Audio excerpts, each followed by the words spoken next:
নমস্কার বন্ধুরা, কল্যাণীর রান্নাঘরের নতুন আরও একটা পর্বে আপনাদের সবাইকে স্বাগত জানাই। আজ আমি আপনাদের সঙ্গে শেয়ার করছি কাঁঠালের বীজ ভর্তার রেসিপি। তো চলুন দেখে নেওয়া যাক আজকের রেসিপিটি। তো এই কাঁঠালের বীজ ভর্তা তৈরি করার জন্য প্রথমেই আমি কয়েকটা শুকনো কাঁঠালের বীজ নিয়েছি। কাঁঠালের বীজগুলো শুকনো হলে কিন্তু খুব ভালো হয় এই ভর্তার রেসিপিটি। এবারে দেখুন, কাঁঠালের বীজের খোসাটা ছাড়ানোর জন্য আমি একটা ছুরি দিয়ে সামান্য একটু আগে কেটে নিয়েছি, আর তারপরে আঙুলের সাহায্যেই কিন্তু আমি এই বীজের খোসাগুলো তুলে নিচ্ছি। আর আঙুলে যদি একটু নখ থাকে তাহলে কিন্তু এই খোসাটা তুলতে বেশি সুবিধা হয়, তবে আপনারা কিন্তু বটি দিয়েও এই কাজটা করে নিতে পারেন। একই রকমভাবে আমি আরও একটা বীজের খোসা আপনাদেরকে তুলে দেখিয়ে দিচ্ছি। তো দেখতেই পেলেন, ছুরি দিয়ে সামান্য একটু আগে কেটে নিলে কিন্তু বীজের খোসাটা ছাড়াতে ভীষণই সুবিধা হয়। তো দেখুন কত সহজেই খোসাগুলো তুলে নিয়েছি। তবে এই ব্রাউন কালারের খোসাগুলো তুলছি না, এগুলো আপনারা চেঁচে নিতে পারেন, তবে থাকলেও কোনো অসুবিধা নেই, টেস্টের কোনো পরিবর্তন হয় না। এদিকে ওভেনে একটা কড়াই বসিয়ে দিয়েছি, আর কড়াইয়ের মধ্যে এই কাঁঠালের বীজগুলো দিয়ে দিলাম, আর দিয়ে দিচ্ছি অল্প পরিমাণে জল। এমনভাবে জলটা দেবেন যাতে বীজগুলো সিদ্ধ হয়ে যাবে আর সেই সঙ্গে জলটা একেবারেই টেনে যাবে। গ্যাসের ফ্লেমটা লো টু মিডিয়ামের মাঝামাঝি রেখে প্রায় ঢাকা দিয়ে 15 মিনিট আমি রেখে দিয়েছিলাম। 15 মিনিট বাদে ঢাকনাটা খুলে নিয়েছি, আর এই সময় দেখুন বীজগুলো একদম সুন্দর সিদ্ধ হয়ে গেছে আর জলটাও সম্পূর্ণভাবে টেনে গেছে। এখন এই বীজগুলো আলাদাভাবে নামিয়ে রেখেছি। কড়াই পরিষ্কার করে কড়াইয়ের মধ্যে দিয়ে দিয়েছি 1 টেবিল স্পুন সর্ষের তেল। তেলটা ভালোভাবে একটু গরম হওয়া পর্যন্ত অপেক্ষা করব।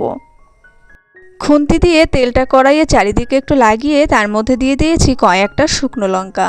গ্যাসের ফ্লেমটা লো টু মিডিয়ামের মাঝামাঝি রেখে এই লঙ্কাগুলোকে খুব ভালোভাবে ভেজে নিতে হবে 5-6 মিনিট সময় নিয়ে। লঙ্কাটাকে এমনভাবে ভাজবেন যাতে করে প্রায় ভেতরের বীজটাও ভাজা হয়ে যায় সেইভাবে। আর এদিকে কড়াইয়ের অপর পাশে দিয়ে দিয়েছি আমি কয়েকটা রসুন কোয়া। ওদিকে লঙ্কাগুলো ভাজা হতে থাক, আর সেই সঙ্গে এপাশে রসুনের কোয়াগুলোও একটু নরম হতে থাকবে। কড়াইটা কাত করে এদিকেও একটু তেল লাগিয়ে দিয়েছি, আর তারপরে রসুনের কোয়াগুলোও একটু নাড়াচাড়া করে নিচ্ছি।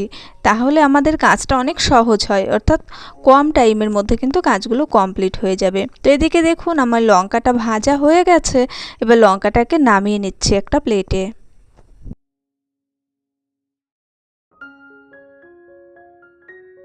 এখন রসুনগুলোকেও বেশ লাল লাল করে ভেজে নামিয়ে নেব।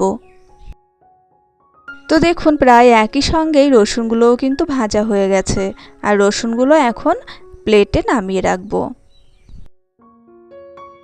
ওই একই তেলের মধ্যে দিয়ে দিচ্ছি কয়েকটা কাঁচা লঙ্কা। এই লঙ্কাগুলোও অল্প ভেজে নামিয়ে নিতে হবে। দুটো মিডিয়াম সাইজের পেঁয়াজ কুচি করে নিয়েছি, আর এই পেঁয়াজটাকেও ভেজে নেব, তবে এক্সট্রা আর কোনো রকম তেল ব্যবহার করব না, এই অল্প তেলের মধ্যেই ভেজে নেব। দিয়ে দিয়েছি সামান্য লবণ আর হলুদ। হলুদ আর লবণ দিয়ে পেঁয়াজটাকে হালকা ভেজে নামিয়ে নিতে হবে। খুব বেশি কালো করে ভাজার দরকার নেই, তাহলে কিন্তু ভর্তাটা খেতে ভালো লাগবে না।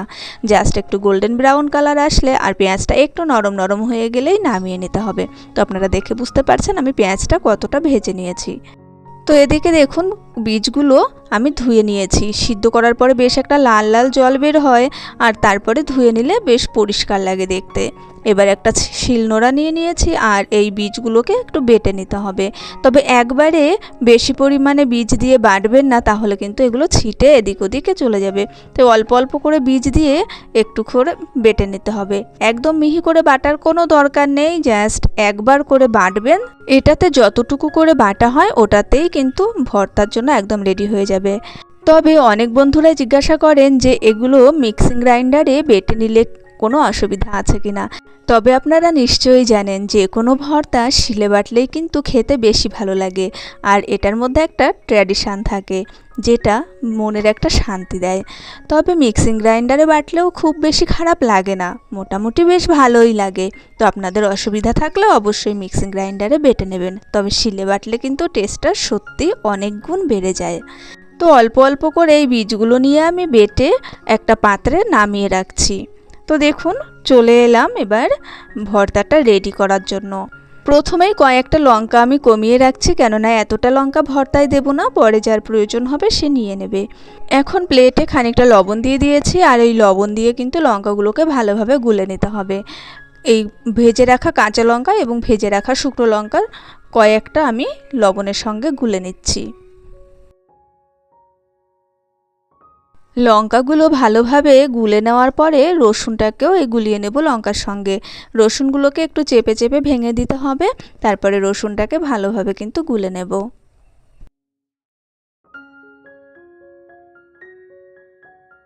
রসুনটা একটু মাখিয়ে নেওয়ার পরে একই সঙ্গে পেঁয়াজটাও মাখিয়ে নেব।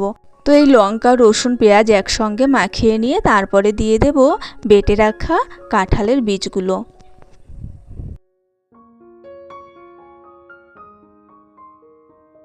কাঁঠালের বীজ দিয়ে এবার ভালোভাবে চটকে চটকে মেখে নিতে হবে।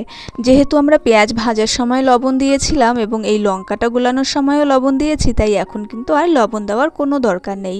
তবে আপনারা টেস্ট করে দেখে নেবেন, প্রয়োজন হলে অবশ্যই দেবেন। এই সময়ে হাতে একটু সর্ষের তেল নিয়ে নিলাম, আর একটু সর্ষের তেলও দিয়ে দিচ্ছি এই ভর্তার মধ্যে। যে কোনো ভর্তার মধ্যে কাঁচা সর্ষের তেল একটু না দিলে কিন্তু ভালো লাগে না। একটু কাঁচা সর্ষের তেল দিলে এই সর্ষের তেলের যে ঝাঁঝ থাকে সেই ঝাঁঝটার জন্যই কিন্তু ভর্তাটা ভীষণই ভালো লাগে। আর সেই তেলটা হয় যদি একদম খাঁটি সর্ষের তেল। আমি কিন্তু আমাদের বাড়িতেই ভাঙিয়ে নেওয়া সর্ষের তেল ব্যবহার করেছি, আর এটার জন্য এই ভর্তার টেস্ট কিন্তু অনেক ভালো হয়। তো ভালোভাবে চটকে চটকে মেখে নিয়েছি ভর্তাটা, এবারে মুঠ পাকিয়ে পাকিয়ে রেখে দিতে হবে।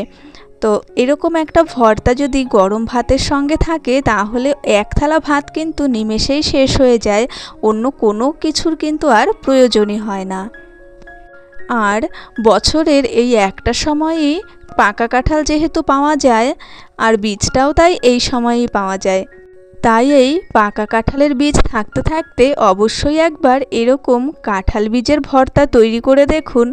গরম ভাত খাওয়াটা দুপুরবেলায় জাস্ট জমে যাবে। তো আশা করছি আজকের রেসিপিটি ভালো লেগেছে। দেখা হবে পরের রেসিপির সঙ্গে, সেই পর্যন্ত সবাই ভালো থাকবেন। আজকের মতো টাটা।